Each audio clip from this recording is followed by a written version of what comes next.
Sidang Majelis Kehormatan Mahkamah Konstitusi MK digelar. Gibran Rakabuming Raka terancam batal jadi calon wakil Presiden Prabowo Subianto.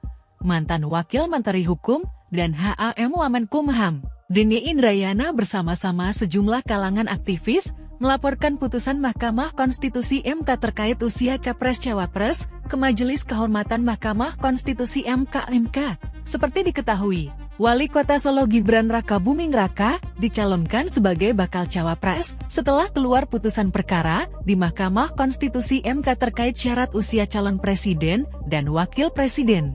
Gibran telah didaftarkan ke KPU RI sebagai bakal calon wakil presiden cawapres bagi bakal calon presiden capres Prabowo Subianto pada Pilpres tahun 2024 pada Kamis 25 Oktober tahun 2023 yang lalu.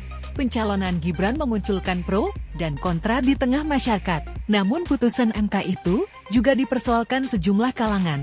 Mantan Wakil Menteri Hukum dan HAM Wamenkumham, Denny Indrayana bersama-sama sejumlah kalangan aktivis melaporkan putusan MK itu ke Majelis Kehormatan Mahkamah Konstitusi MK, Kamis 26 Oktober 2023.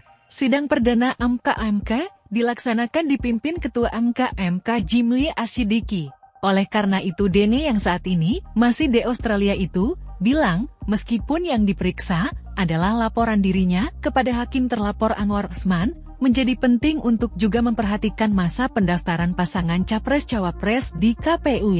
Menurut dia berdasarkan tahapan Pilpres, jadwal yang paling terkait adalah pengusulan bakal pasangan calon pengganti yang dimulai pada tanggal 29 Oktober dan berakhir pada 8 November tahun 2023. Karena itu dia menilai penting untuk putusan MK diterbitkan sebelum batas akhir pendaftaran di tanggal 8 November tahun 2023. Sehingga ada manfaatnya terutama jika memang ditemukan ada pelanggaran etika Hakim Konstitusi dalam memeriksa dan mengadili putusan 90 yang menjadi dasar pencawapresan Gibran bin Jokowi, keponakan Anwar Usman, kata Denny Indrayana yang berbicara melalui online dari Australia. Karena sebagaimana di berbagai kesempatan saya jelaskan, adanya pelanggaran etika berupa tidak mundur dari memeriksa perkara yang terkait dengan kepentingan langsung keluarganya, bukan hanya melanggar kode etik perilaku Hakim Konstitusi, tetapi lebih jauh membawa akibat TEDAKSA hanya putusan AKO, sebagaimana diatur dalam pasal 17 ayat 5 dan 6 kekuasaan kehakiman, tambahnya. Kata Denny, jika putusan MK perkara nomor 90 tidak sah karena pelanggaran etika Hakim Konstitusi Anwar Usman, maka konsekuensinya Gibran Rakabuming Raka tidak bisa ditetapkan KPU sebagai paslon cawapres dari Capres Prabowo Subianto. Sehingga Gibran bisa diganti sebagai cawapres Prabowo.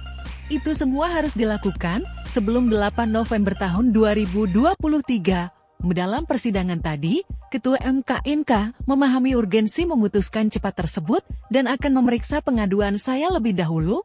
Bismillah, ikhtiar penting ini saya lakukan selain untuk menjaga martabat, kehormatan, dan marwah Mahkamah Konstitusi, tetapi juga demi menjaga keluhuran negara hukum Indonesia, ujar Denny. Download Tribun X sekarang, menghadirkan lokal menjadi Indonesia.